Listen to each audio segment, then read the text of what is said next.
Hey, what's going on, everybody? Ready here with another Raid Shadow Legends video.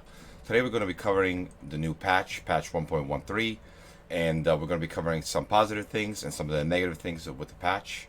So let's go ahead and get started over here with the new champions. We got a total of 6 new champions so far. 3 epics, 1 legendary, and 2 rares. And one of the new epics is Bannerlord Stag Knight. He is a epic support champion. On his A1, he attacks one enemy 2 times. Each hit has a 30% chance of placing a 30% decreased speed debuff for 2 turns. On his A2, he attacks all enemies, has a 70% chance of placing a 60% decreased defense debuff and a 50% decreased attack debuff for 2 turns. Fully booked out, this is a 95% chance. And with Sniper Mastery, you are at a 100% chance to place these debuffs. And his passive is places a 50% increased accuracy buff on an ally for 1 turn each time the ally has a debuff resisted by an enemy. We're kind of just going to be going over the abilities right now and stuff. I'm going to be building the champions down the road, and we're going to be doing separate guides for these champions. Alright, so the next 2 champions are Skinwalkers, 2 bears, Urson Ice Crusher. His A1 Ravaging Paw attacks 1 enemy, has a 10% chance of placing a block cooldown skill debuff for 1 turn. That's whatever skill. Attacks all enemies, has a 75% chance of placing a 30% decreased critical rate debuff for 2 turns. Alright, that's interesting. His passive decreases the damage of all allies received from critical hits by 15% and fills the champion's turn meter by 5% whenever an enemy lands a normal, strong, or weak hit. Alright, that's definitely an interesting ability. And his aura is increased ally hit points in all battles by 25%. Urson Ironhide, Confounding Crush, level 1. It attacks 1 enemy, has a 35% chance of increasing the cooldown of one of the target skills by 1 turn at random. His A2, it attacks 1 enemy 2 times. Each hit has a 75% chance of decreasing the turn meter by 5%.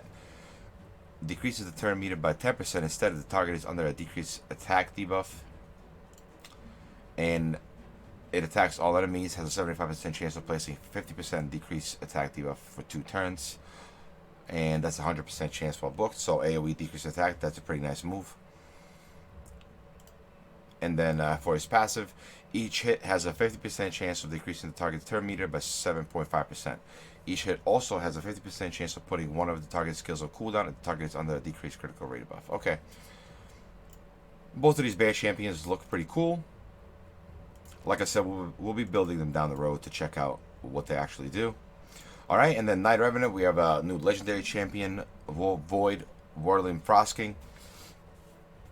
On his A1, he attacks 1 enemy and has a 30% chance of placing a freeze debuff for 1 turn. Places a perfect veil buff on the ally with the lowest hit points for 1 turn if the freeze debuff is placed. On his A2, he attacks all enemies, has a 70% chance of placing a 30% decreased critical damage debuff for 2 turns, and places a 30% increased critical damage buff on all allies for 2 turns. When booked, this is 100% and on a 3-turn cooldown. Not bad at all. I actually have him maxed out, and I used him in arena a little bit and in dungeons. He's not bad at all, and that move actually does decent damage, and it increases raised damage, for example, by a decent amount. I got like 180k crits from her. And on his A3, Ice Grave Armor, he places a 25% strengthen buff and 60% increased defense buff on all allies for 2 turns.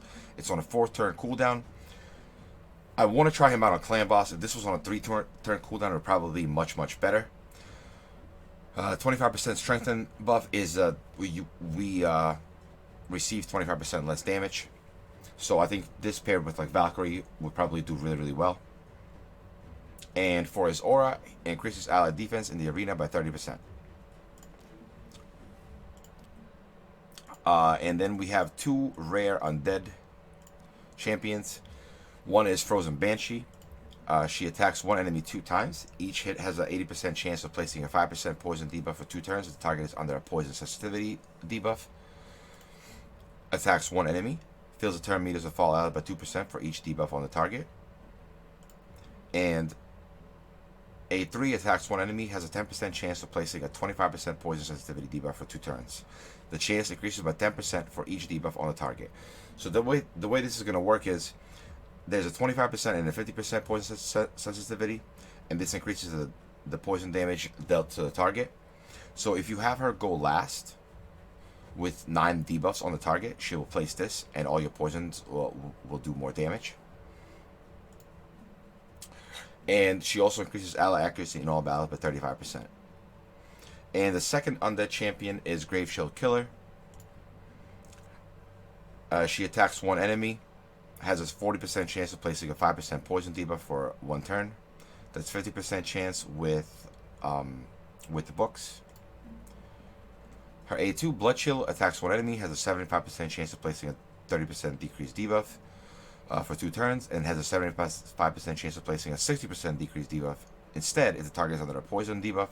Ideally, you will use her with a poisoner, or she will poison herself and she will place a 60% decreased debuff, and that is 100% with the books on a 3-turn cooldown. Not bad at all. And her A3 Icy Veins, it's a passive. Actually, it attacks one enemy 2 times. Each hit places 2.5% poison debuff for 2 turns. Places a 5% poison debuff instead if the target is under a poison sensitivity debuff. I'm not actually sure how this is a passive. I'm pretty sure this is an attack. This must be a typo. But it pretty much places 2 5% poison debuffs if this is under a poison sensitivity, so probably pair with the other champion and she'll do really well.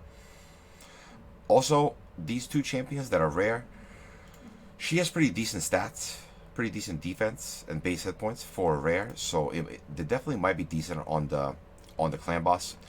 She has 892, but that's right around what a cult brawler has. So I think the new champions are overall not bad. The graphics are really cool, and at least they're all new. These guys' shield really looks awesome. That's one of the things I wanted to point out. And obviously the new legendary champion is very, very cool looking. Kind of has a Lich King sort of vibe. I definitely really like the artwork on this. All right, and the next thing that we could talk about is the Raid Pass. Now, the Raid Pass you could purchase for $25, and you get the bottom awards here available. For free-to-play players, these top rewards are available as you do the daily challenges. The daily challenges are 4 challenges per day, and they change every single day. At first, people were wondering whether you were able to complete the daily pass or the battle pass by just doing the dailies, and you can. The battle pass requires 1,010 points to complete, and the pass is 8 weeks long, which is 56 days. You can get 20 points per day, and 56 times 20 is 1,120 points, so you can actually miss some and still complete the pass. Now, for the actual you can, if you get the gold pass, you can also complete. You can also do weekly challenges, which give you shards, and we don't know what the other rewards would be for the other weeks. And these challenges are all the same for everyone. They do not change. So it's sell 75 artifacts, upgrade champions level in the sparring pit. I don't have the sparring pit fully upgraded, so this will take me probably a couple of days. And then place 150 debuffs on enemies in the arena. Pretty easy. Heal 100 times in the campaign battles, including lifesteal, leech, continuous heal. This works with this mastery right here. Also, if you have a bad L or somebody in lifesteal, that would also work to complete this. Excuse me. And then the last one is place 100 debuffs on dungeon bosses while beating them. This is also pretty easy. Everyone does dungeons, and we usually place debuffs on those dungeons, so this should be a pretty easy complete. So when you first get into the battle pass, you can purchase it for $25, or you can buy the 25 levels for $40. And then if you purchase the $25 one, you have a choice for $100 then to complete the full pass, or if you purchase a $40 one, you have the choice for $80 to complete the full pass. You can also buy each level for $1 each. Now, this isn't new. Every game that has raid passes, you were able to purchase all the levels and purchase the whole battle pass pretty much when as soon as you get it. The price of the battle pass is probably the beginning price of it, $25. It's probably a little bit more than what you're used to seeing, but honestly, the rewards here for a total of $120 that you could purchase this for are very much worth it. So yeah, I wasn't originally going to purchase this, but a viewer ended up going into my account and buying it for me. So thank you very much for that. It will allow me to do the content that I want to do on YouTube. And the actual Battle Pass rewards, like I said, are a very good value. You get... Let me just look in here at some of the notes that I have on Discord. Alright, so yeah, you get a lot of energy refills. You get 36 pieces of 5-star gear, 72 pieces of 6-star gear, 10 clan boss keys. It goes on and on. You get a bunch of glyphs, gems, shards.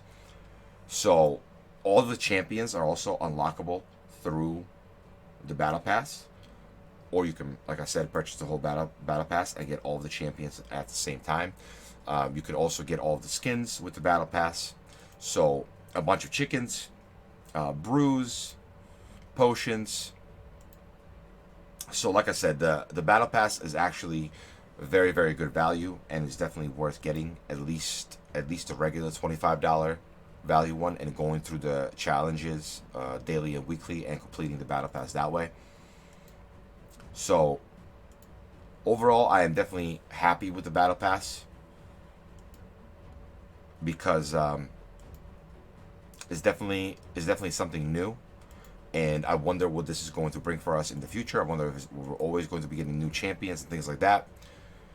The things that I would have liked to see is probably a couple of sacred shards, maybe a little bit more legendary books, because you only get three legendary, three epic books. A couple of sacreds and a couple more legendary books or something like that would have been nice. But like I said, overall, really, really good value. Okay, so another thing that we got was multi-battles. You can now, with the raid pass, have 100 multi-battles in the campaign, and these multi-battles are also available in the dungeons. One thing that has changed though, and I want to show this, I didn't activate all of my raid pass so I can show the differences in the XP.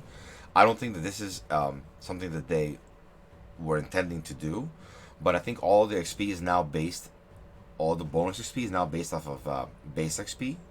I think the raid pass before was based off of the XP that you also got, off of the 100 XP extra that you also got. So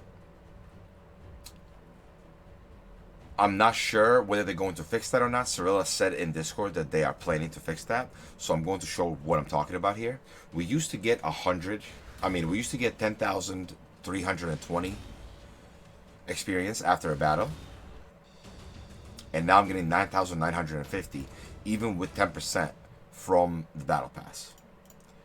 Let's do that one more time. Oh, we're not going to use the gems. Let's use one of these energy refills. Okay.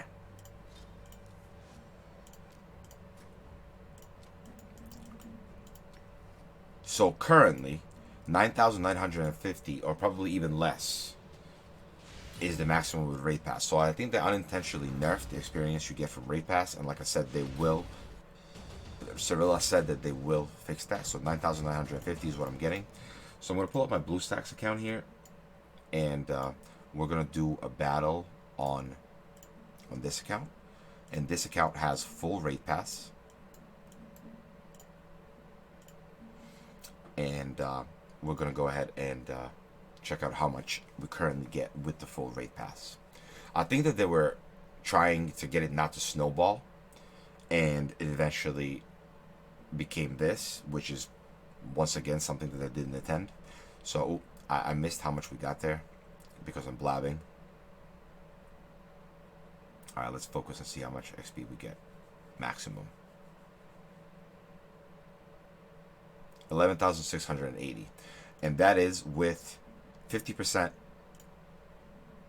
the XP boost, and the raid card. So like I said, I think that they're going to fix this. I hope that they fix this because, like I said, people have already paid for 6 months of the raid pass, and if they don't get the battle pass, it's going to feel really bad, and that's not going to be fair. All right, so that pretty much covers the new things that we got. And honestly, that is one of the issues with this patch, is that we waited a really, really long time, and we didn't get the Void Tower, and we didn't get the new clan boss, and we didn't get any really good arena changes. So we are supposed to be getting the 0.5 patch sometime down the road here. I'm not exactly sure when that's supposed to be because because they said it was soon, but knowing Plarium, who knows exactly when that is.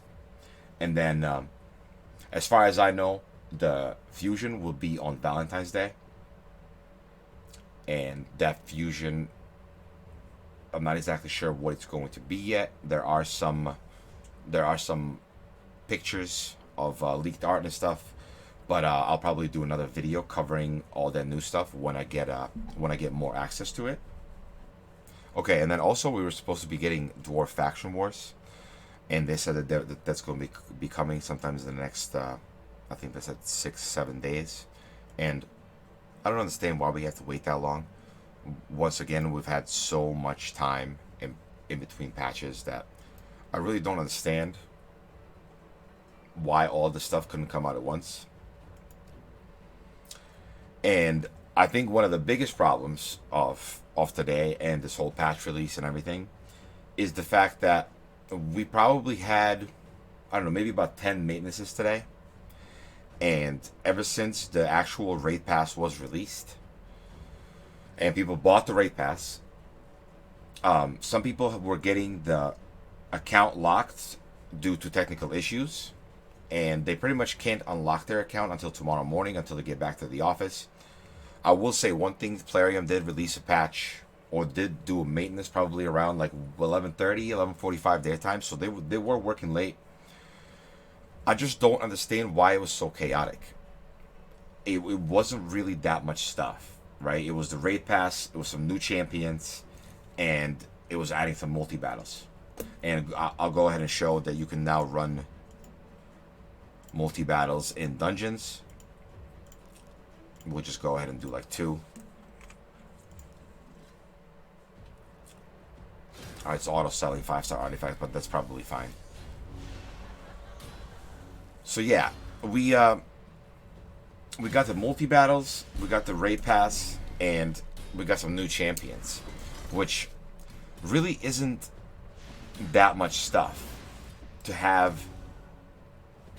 I don't know, maybe about 10 maintenances, or whatever you want to call it. Sometimes the downtime wasn't so long. Sometimes it was up to like 20, 30, 40 minutes.